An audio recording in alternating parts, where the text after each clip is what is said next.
Barbershop conversation, guys. Feel free to hit the subscribe button. Follow me on Instagram, Silent Heroes. Hit the link in the description box. And I want to talk about Dame Dash. I heard 78's video, and I wanted to talk about it yesterday, and I think I forgot. And I told you guys, I have video uploading in the back. That's the engine that you guys hear. I told you guys about Monique. And I think 78 and I was the only ones that defended Monique. And you guys came in on, I called her a queen, check her resume. And you guys like, no, she's this. I don't know the woman. But I'm just saying, just based off of the woman's resume, you got to respect that. And she deserves that Netflix thing. She deserves whatever she believes she deserves. You understand what I'm saying? If you go into a job interview and they offer you $12 an hour, $15 an hour without you negotiating, you the fool. Everything is negotiable in life. I'm not saying everything is for sale, but everything has ability to be negotiated. You understand what I'm saying? So, I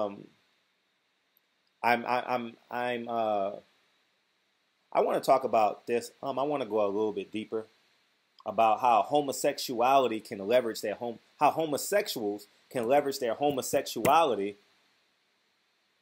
and not be proven right, but side on that and in the public opinion be the person who's right in a certain situation. Lee Daniels is a crook. He's a criminal. Not in a legal manner, but in a hood manner. You understand what I'm saying? And I'm just beside myself. Not beside myself in terms of I'm angry, but I'm just like, if you got $10 million and you owe a nigga $2 million, I mean, give the nigga $1 million. Listen, I'm not sure if you guys follow me on Instagram, right?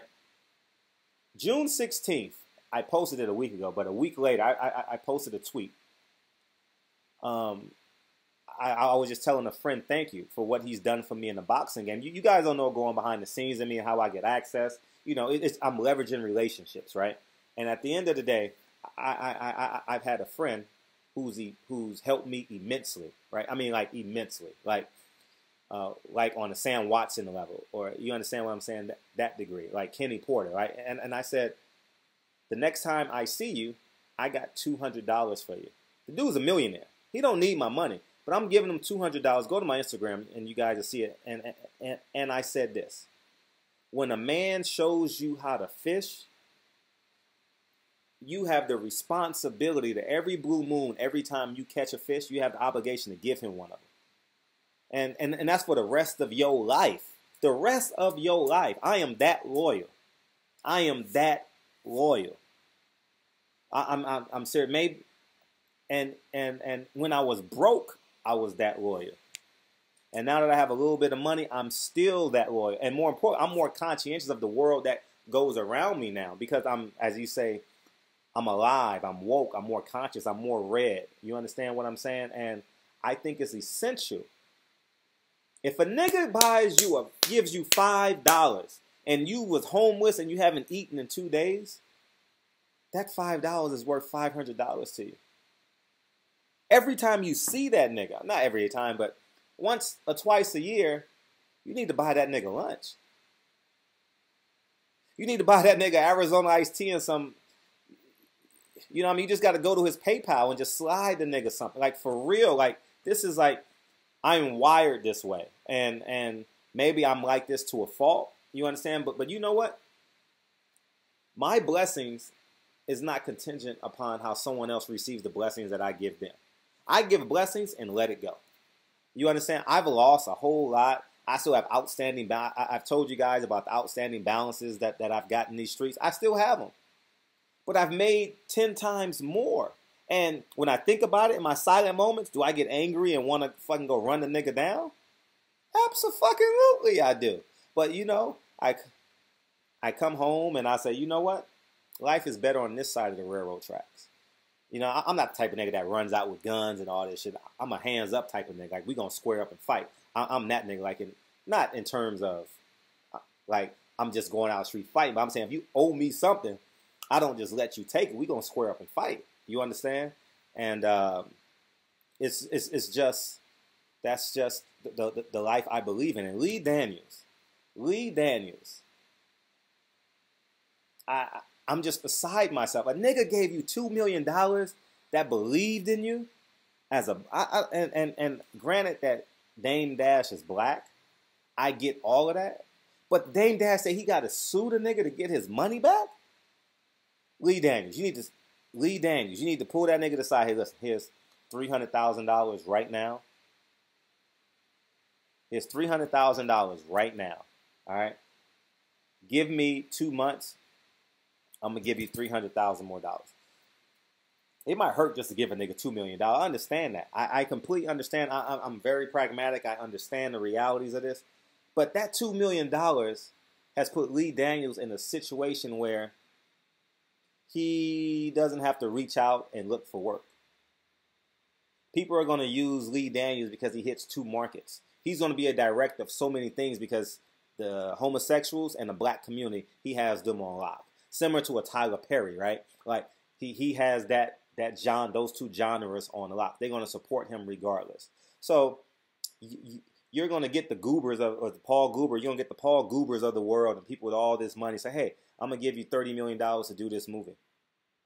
Because we know you're going to hit that market. And that's just the realities of the game, man. And, you know, I side with Dame Dash.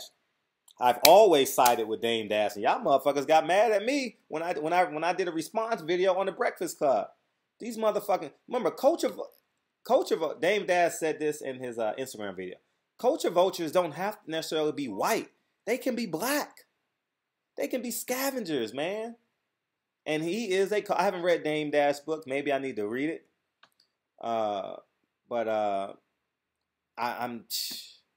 you know what I mean? Like, I can't believe a man of that. I know he got $500,000. I know that for sure. He can slide the nigga $500,000. Say, hold off, I'll be back. And the reason why I know he has $500,000, not know, but I'm saying just based off of his success, based off of what the stuff that Dame Dash has told. I don't know how much money the man is worth, how much liquid he actually has. I don't know that. But I know he got some money. Slide the nigga $100,000. Hold this nigga off. You understand? And Dame Dash, go watch that Breakfast Club Dame Dash. And Dame Dash is a boss to the truest sense of the word, man. And I respected everything that he said in that video. You know, I got into a heated debate with my business partner at the time. We're still business partners.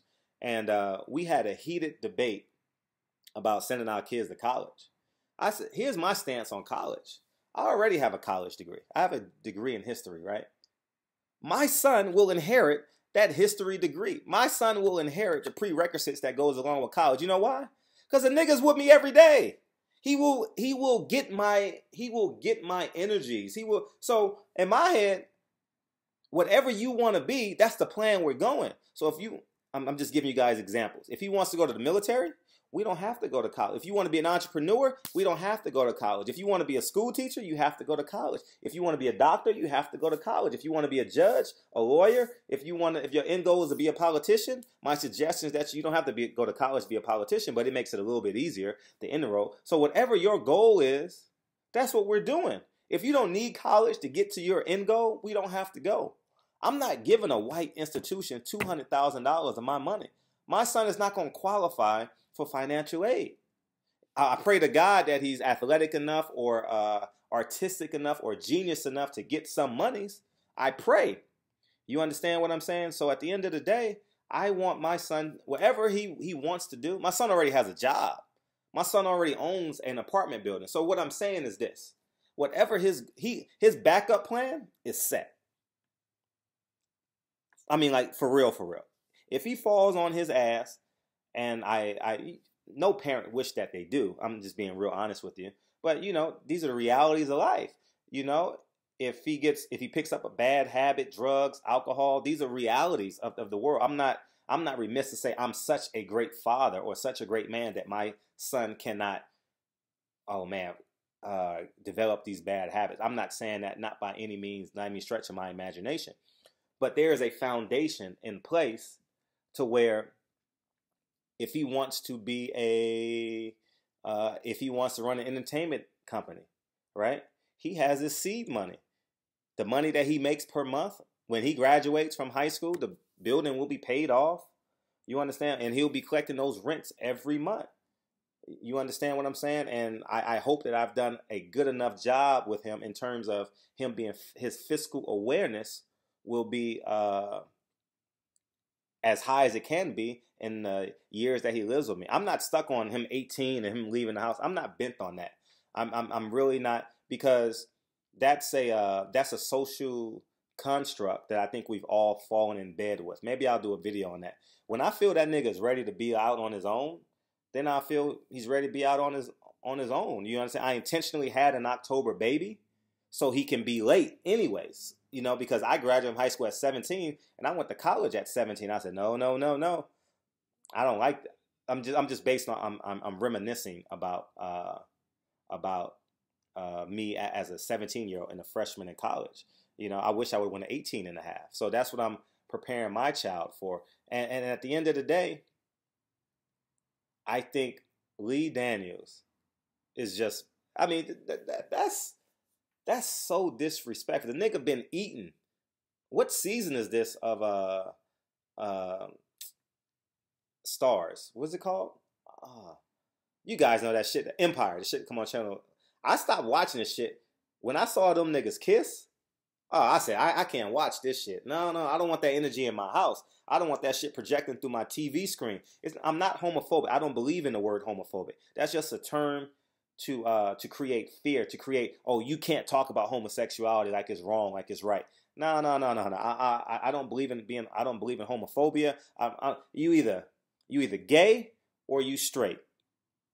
And you can do whatever the fuck you want to do in your bedroom. I don't give a shit about that. But I don't like when gays try to impose themselves on heterosexuals, on a heterosexual lifestyle. I don't like that shit at all. I don't. You live your life, I live my life. Because I don't agree with your lifestyle, I'm not a hater. I just don't agree with the shit. And Lee Daniels is a homosexual black man. And he is leveraging the shit out of that. I'm just being candidly honest. I don't know how many, I'm not going to speculate and say how many couches he's been on to get that. I'm not even going to speculate on that. But what I'm saying is this. The nigga's like in the 4th or 5th season of Empire. Give the nigga some money. That's just what give the nigga some money, man. And like, he basically propelled your career. You understand? The same things we want to do for our children is basically what Dame Dash did for Lee Daniels. That's all I'm saying. That's all I'm saying. And let this be a lesson learned to all my subscribers out there that's going to actually listen to this video. If a nigga helps you when you at rock bottom, don't ever forget him. Don't ever forget him. Man, I got NBA basketball. I'm being real. If you guys follow me on Instagram, you guys have heard this story already. I have NBA basketball players. I've said their name in other videos. Never given me anything. I'm not mad. I'm not angry. I would be greatly appreciated if they said, Fred, man, I thank you for taking 3 months out of your life when I was in the 9th grade, didn't have a father. You know what I mean? You took me to lunch. You spoke to my mom. You spoke to my dad. You understand what I'm saying? Because that would be great. I have no anger or animosity towards them. But at the end of the day, when I'm just being candidly honest with you, and I want you guys don't ever forget this. If you guys don't remember nothing I've ever said to you guys, I want you guys to remember this to the day you die. Okay? When a nigga helps you when you are at rock bottom, you are on a personal level, not from an outward perspective. From a personal perspective, you are forever indebted to that person. Forever. I don't care if the nigga that helped you crack, gets HIV, becomes a homosexual, murders his mother. I don't give a fuck. You put money on that nigga's books. I'm just being real with you guys. Forever. If you were homeless and a nigga said you could sleep on my couch for 6 months and not pay bills until you get on your feet, and then 10 years later, you become an executive for Microsoft and you don't pay that nigga back? I'm just, you're not obligated to. I'm not saying that, but you should. Once a year, once every 2 years, and not holidays too, because that bleeds in to what's expected. You know what I mean? Do that shit January 17th, June 19th. Just reach out to them like, you know what? Here's $100, man. You know what I mean? You know what I mean? Email, send that nigga a gas card. Like little things, it goes a long way. Like for real, everyone that's ever been created wants to be appreciated. And obviously right now, Dame Dash doesn't feel appreciated because we know how Kanye has ascended, how Jay-Z has ascended, and now Lee Daniels has ascended. And I think I heard Kevin Hart, he helped Kevin Hart. These all men have all ascended under Damon Dash, giving them seed and foundation money. So don't ever forget, guys. Don't ever forget the person that helped you when you had nothing. The nigga that gave you two hands to get up. And you celebrate with niggas that will walk by you if you needed help. I'm just being real with you. I'm being as real with you as I can. And Lee Daniels, you're not gonna get this video, but you know, maybe his third cousin will watch this video. Give the nigga some money. That's all I'm saying. Give the nigga some money. He deserves it.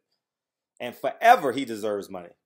Slide that nigga $1,000. You know, just say, hey, you know, send that nigga a pair of Gucci shoes. Something. You understand? Gucci shoes are $500-$600. Send a nigga some Gucci shoes after you pay the $2 million. You know what I mean? Like for me, I'm forever indebted to the people that helped me. If you don't believe me, the next time you see Sam Watson, ask that nigga. The next time you see Kenny Porter, ask him how I'm fighting to pay for shit. I'm forever indebted to these dudes, man. You understand? And it's not from like a tangible thing. Because I have a relationship with them, it opens up so like because I have a relationship with Kenny Porter, I now have a relationship with Derrick James and Earl Spence. You understand what I'm saying? Like these are just the realities of the world. You understand? And that's just since it's a boxing channel, I'll bring that up. I'll bring these two names up. I don't give a fuck. Like I'm forever indebted to Sam Watson. Like forever. Forever. I'm being as real with you as I can. Sam has a credit card with no limit on it. Right?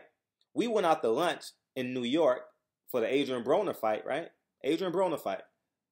I know who the fuck is paying for the food. Right? It's 10 of us or 15 of us at dinner, right? I don't know how much the bill was, but it was in the hundreds. I paid the bill. I know that he has an unlimited resource, unlimited amount of money. I know that. But it's just a gesture. You understand? Those couple $100 is just saying thank you. Like, I appreciate you. Everything that you've done for me, thank you. And that will happen to the day I die. Period. End of discussion. Like, for real. That's just who I am. You know? So, at the end of the day, man, I salute y'all. Y'all motherfuckers are kings. Y'all know exactly where the fuck I'm coming from. And what's understood never has to be explained. So we don't never have to discuss this shit again. Right? What I'm saying right now should fucking pierce you right fucking now. That nigga that helped you out when you were 17 and gave you that word of advice that inspired you to go to college, that inspired you to go to the service, that inspired you to go to trade school, and now you're fucking making 60, 70, 80, 90,000, 100, 200,000, 400,000, $1 million a year. You need to go back to that nigga and tell that nigga thank you. All right? And that's just what I genuinely, inherently believe. And I only use those two names. There's so many people in my life. There's so many people in my life where and sometimes I don't even pay them. I pay their kids sometimes. I'm like, hey, man, what's up? Hey, man, you dropped this. Here's a $20 bill. I swear to you, I'm just being as G with you as possible. Like, for real. Go to my Instagram story. Click on the link in the description box. And I think I posted it Saturday or Sunday. And you guys know, like, how important I value this. Like, for real, I value this shit. Like, for real, I don't play games when it comes to people that's helped me along the way. Because I had fucking nothing. It's fucking homeless at fucking 19 years old, man. Homeless at 19. Homeless at 22 when I graduated from college. I don't want, man, do what's right. Follow your fucking spirit. Your spirit will never ever steer you wrong. Your spirit will tell you. You always supposed to help the niggas that helped you when you had nothing. I'm repeating myself. So anyways, man, barbershop conversations, man. Feel free, hit the subscribe button. And I'll talk to you guys real soon. Peace.